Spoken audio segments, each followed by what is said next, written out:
सुषमा अग्रवाल जी का उपन्यास नया रास्ता, एपिसोड 3। अमित व मायाराम जी जब अपने घर पहुंचे तो उन्होंने देखा कि कोई सज्जन उनका इंतज़ार कर रहे थे।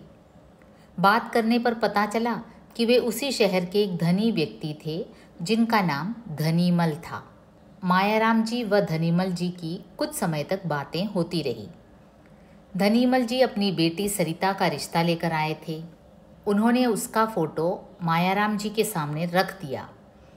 शादी में 5 लाख रुपये लगाने के लिए कहा। मायाराम जी दहेज विरोधी थे। उन्होंने धनीमल जी से कहा, इसकी कोई ज़रूरत नहीं है, हम अभी एक लड़की देख कर आए हैं, पसंद भी आ गई है सबको। वे नहीं चाहते थे कि एक बड़े घर की लड़की लेकर वे अपने बेटे को बेच डालें। उसके पाँवों में वे बेड़ियां नहीं डालना चाहते थे। मायाराम जी के मना करने पर भी धनीमल जी ने कहा, मेरी तो बस 3 बेटियां ही हैं, मेरे मरने के बाद सब कुछ इन्हीं का है। यह कहकर वे उठ खड़े हुए और चलते चलते कह गए कि आप विचार कर लीजिएगा, मैं कल आकर मालूम कर लूँगा। सरिता का फ़ोटो उनके सामने था।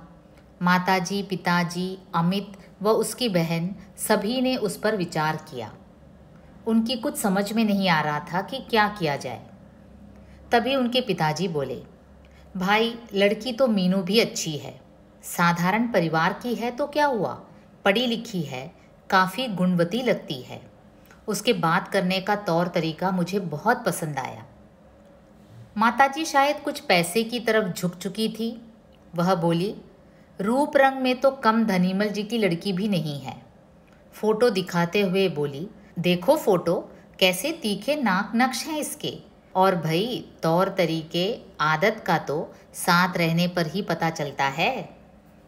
तभी अमित की बहन मीनू का फ़ोटो भी उठा लाई।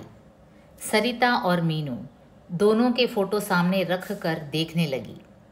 सरिता के कटे बाल उसके चेहरे की सुंदरता बढ़ा रहे थे, पर नाक नक्श में मीनू से ज़्यादा अच्छी नहीं थी।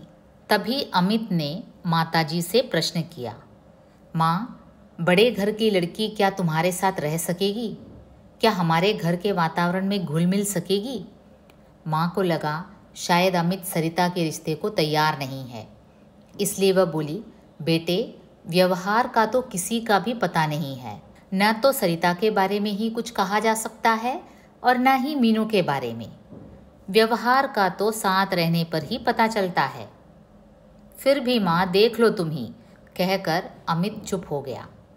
उसके पिताजी को भी इस बात का आभास हो रहा था कि बड़े घर की लड़की जो ढेर सारा दहेज अपने साथ लाएगी, शायद परिवार वालों के साथ मिलजुल कर न रह सके।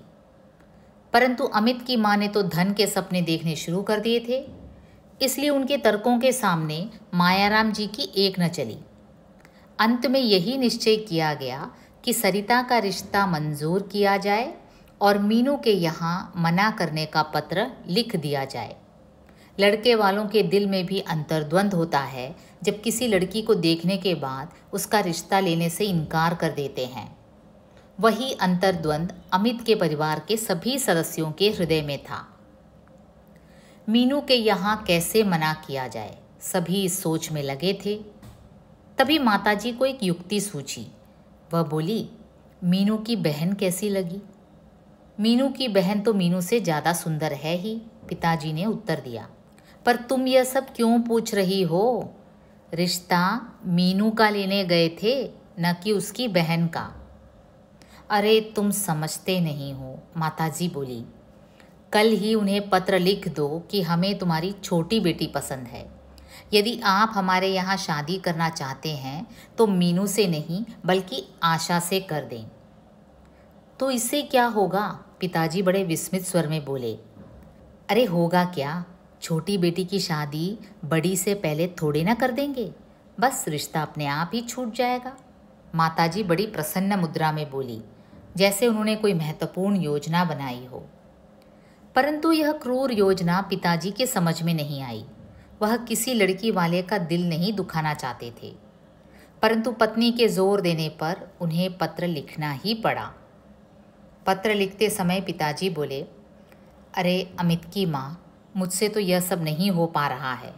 देखो ना, हमारी भी तो बेटी मधु है। यदि कोई हमारे साथ ऐसा करे तो क्या बीतेगी हमारे दिल पर। माँ गर्दन हिलाकर बोली, तुम तो बहुत कोमल दिल के हो।